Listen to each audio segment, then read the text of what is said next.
probably the first thing is you're constantly learning because it is still so new. Anytime you hit a new, different platform, the more times you work on it, the more you figure things out, So Mozart's 10 episodes, so it's only 20 episodes, but across 20 episodes, you will change the way you approach. Like after season 1 of HDR, because it's a trim pass on top of your SDR color grade, so when I finished that, I changed the way I graded the SDR for season 2 of Mozart, knowing where I was heading for the HDR afterwards, so that I could end up with an easier time or a better place. And after doing season 2 of HDR, I'm actually going to change the way I grade for season 3, again, because of finding different avenues, different things to do, that I can take advantages of the HDR world in a different way without having to go back and rebuild grades from scratch. Because the idea is to make it a trim pass, not a completely new color correction, even if it is a different platform.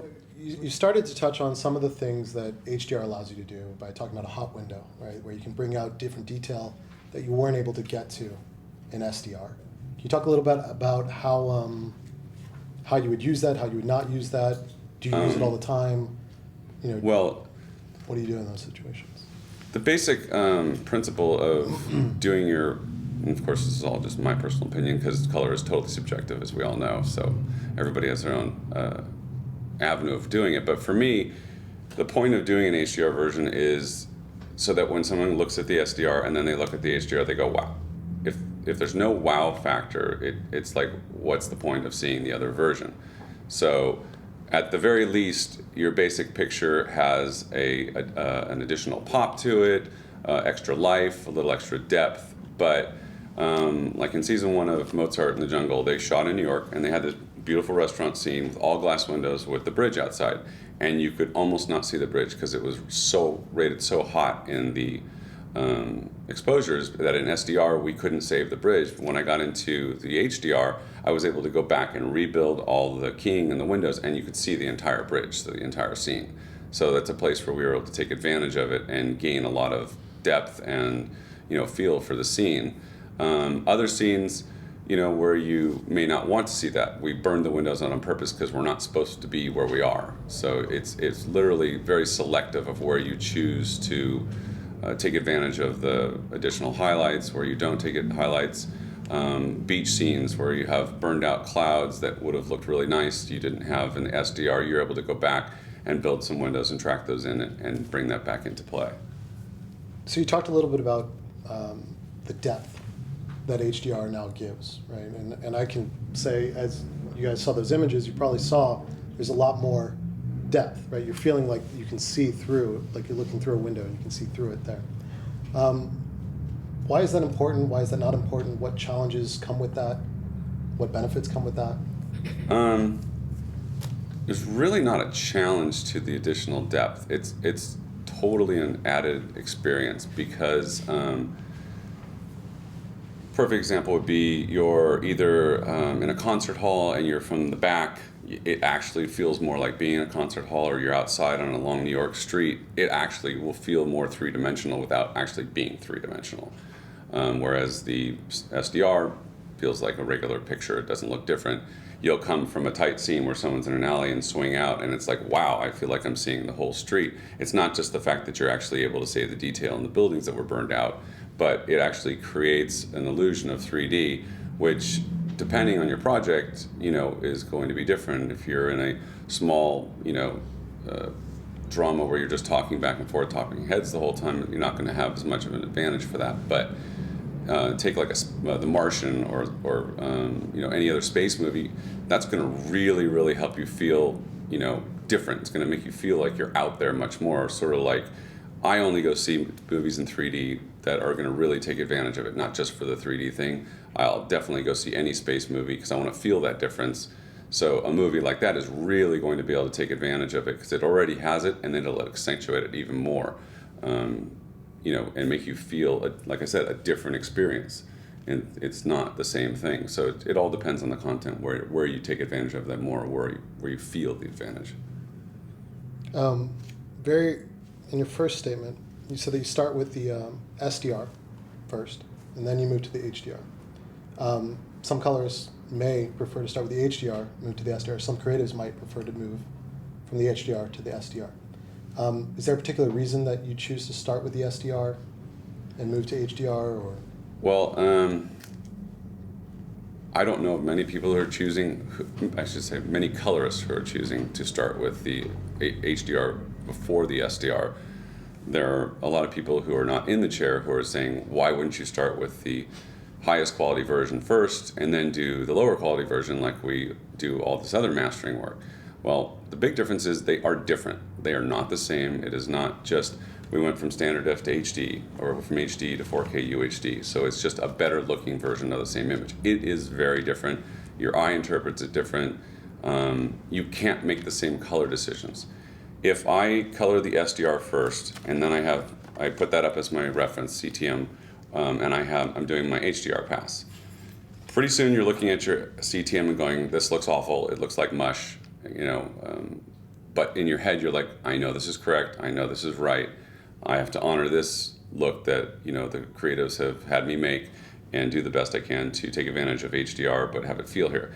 If you try to do the reverse, what your brain does is it makes you create an overly contrasty, overly saturated SDR version because your brain can't turn off that other image. It's sort of like when you see those illusions where you're looking at a white card with a green shape and you take away the green shape and you see the same shape red.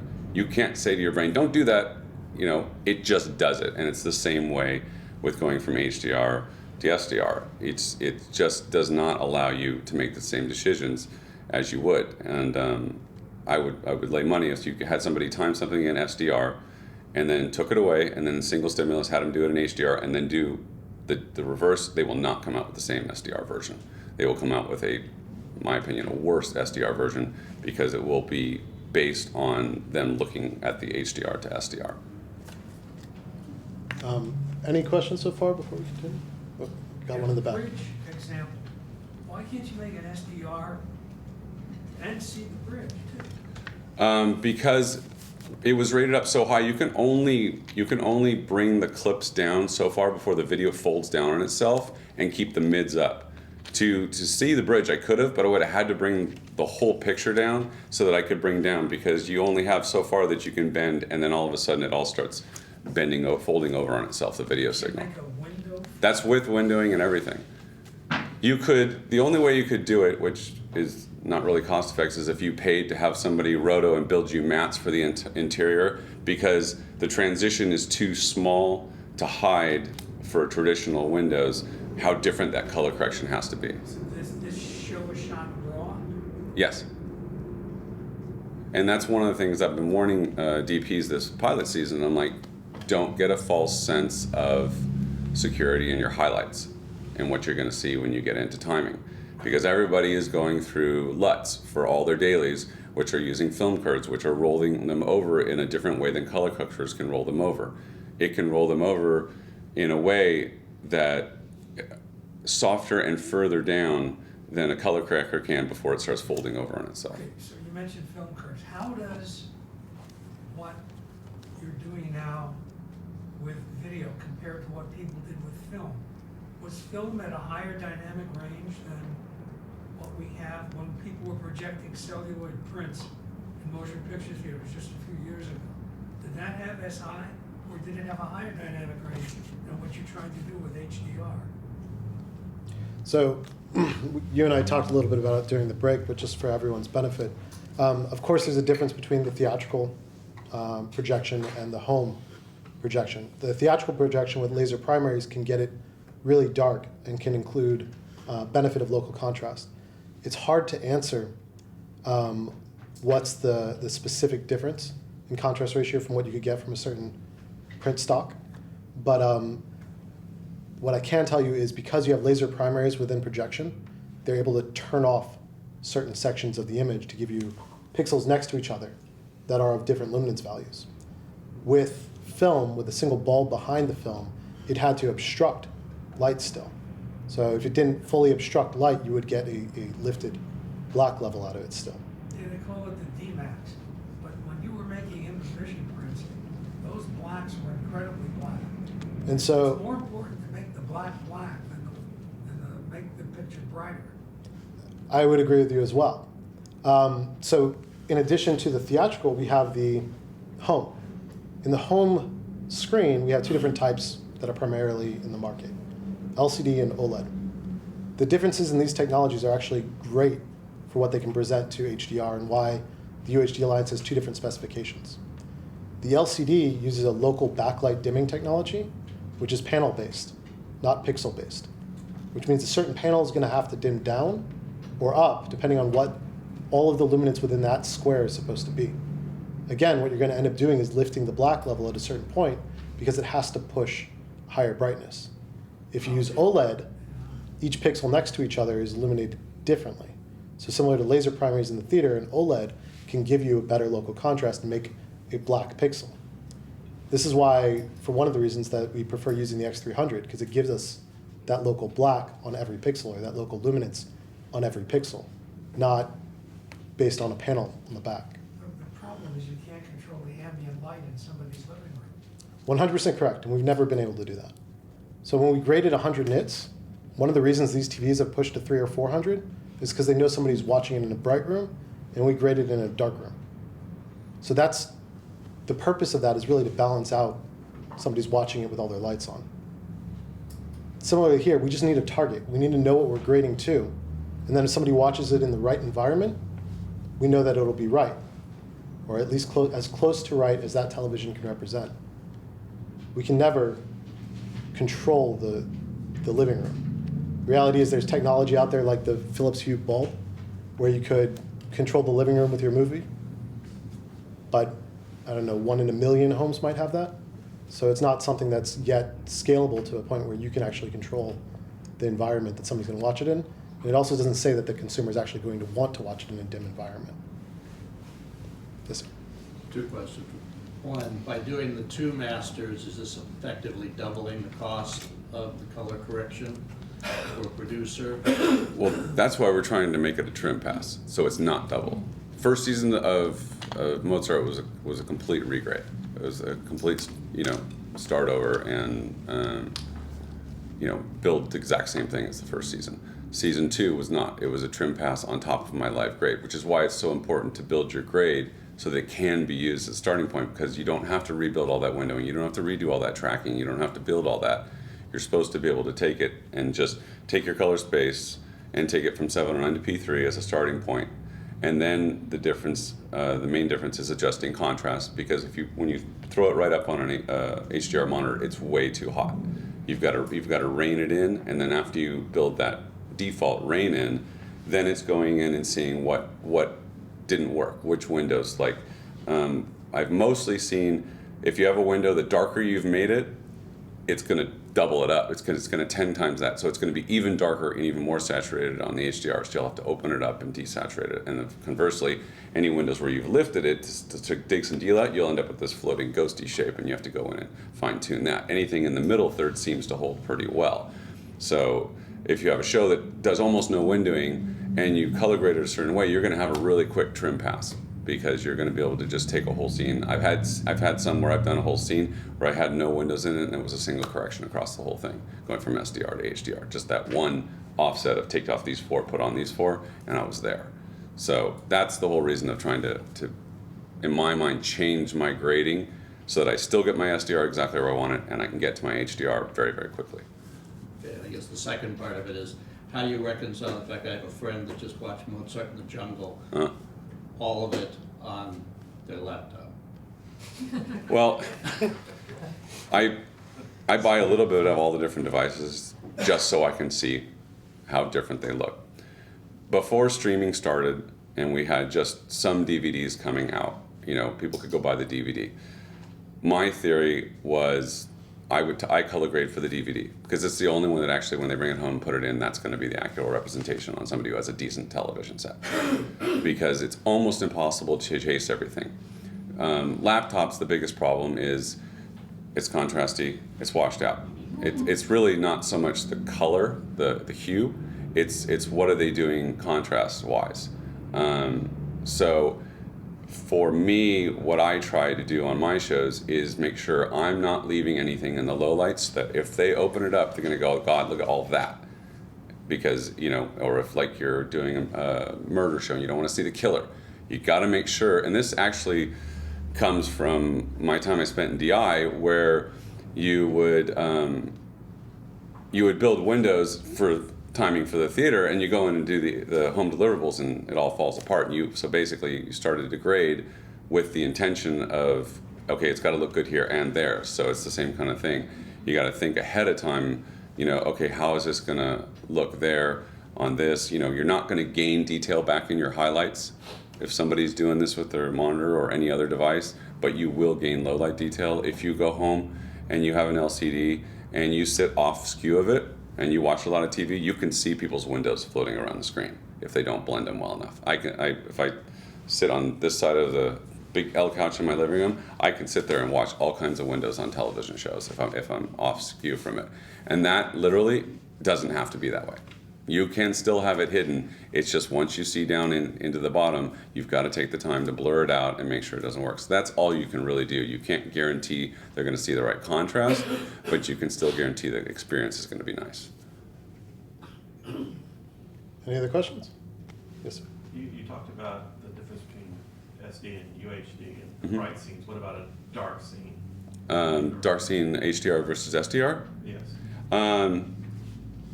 For me so far, I know you have the ability to dig more out in the lowlights for HDR, but most shows they only want to see what they want to see in the lowlights.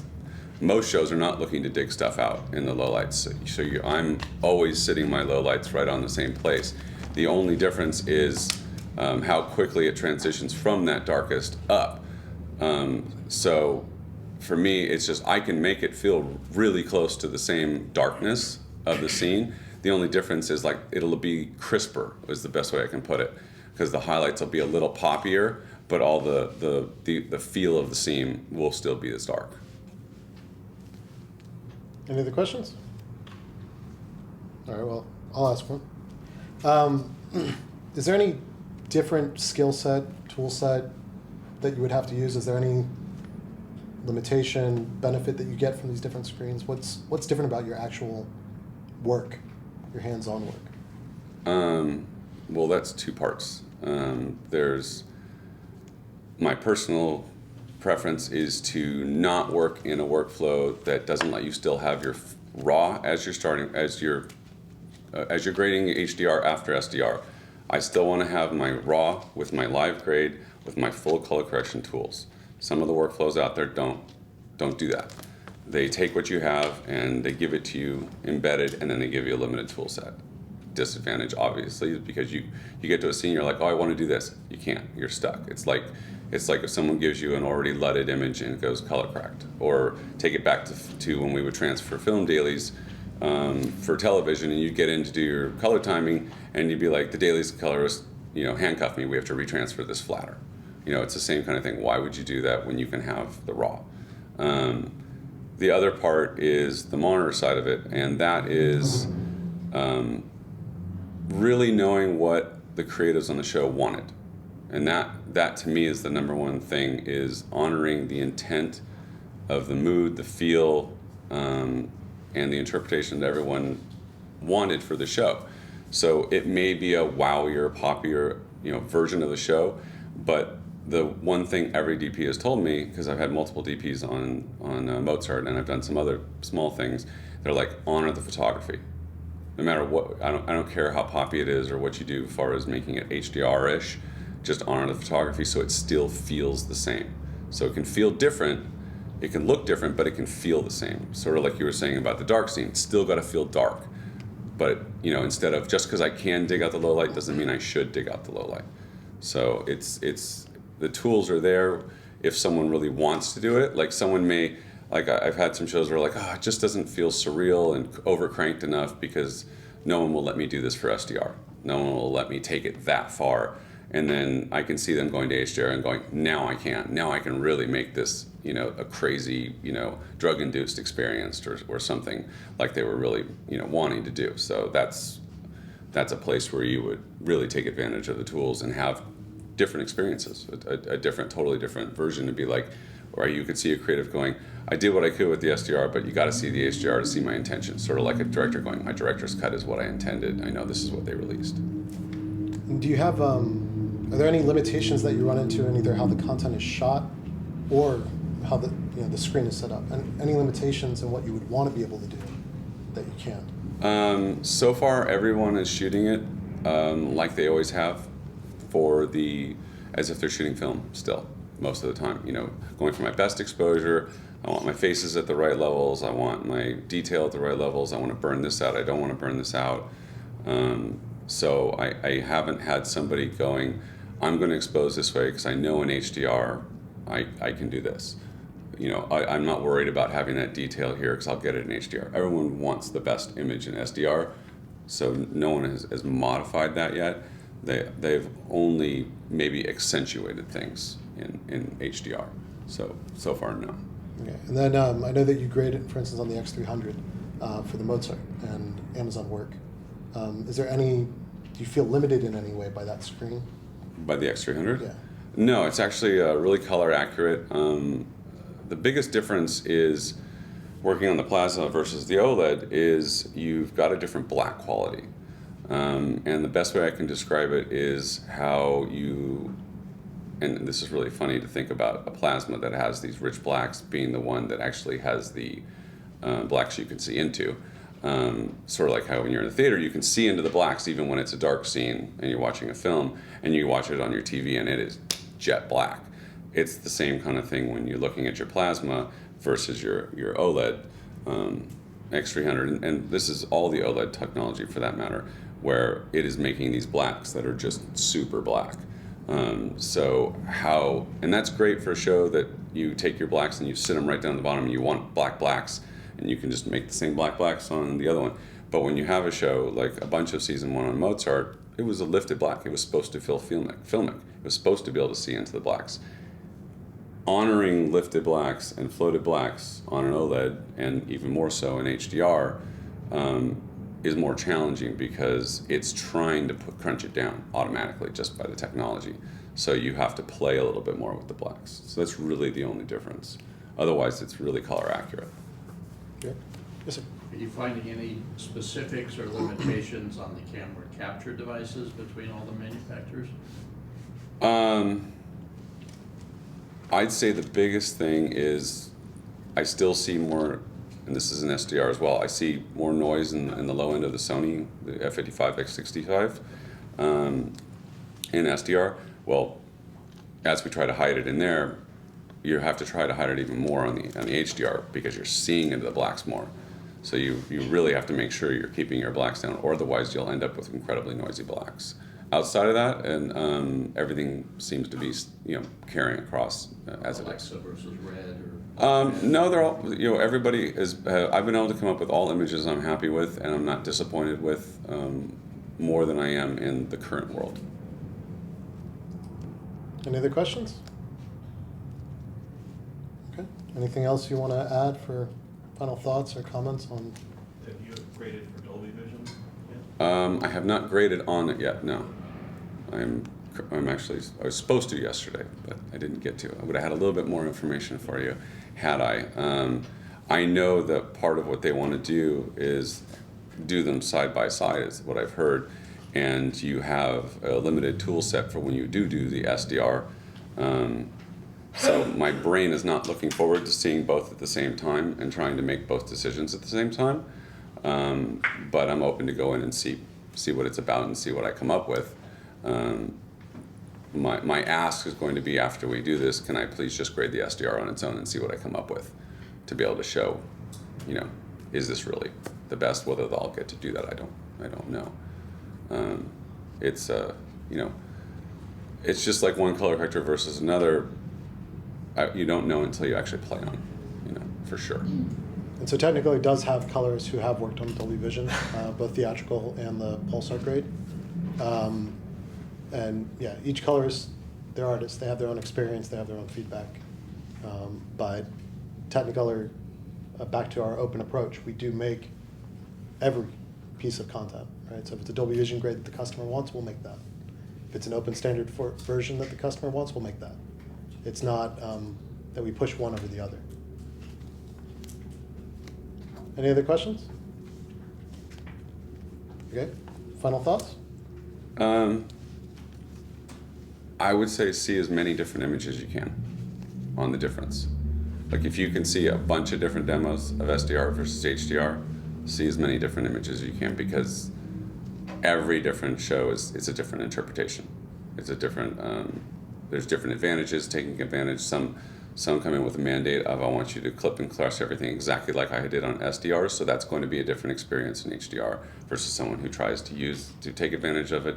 So I wouldn't make a judgment on HDR based on only seeing a couple of images. That's really the main thing. Great. Well, thank you very much. Sure, of course. Let's all thank Tim.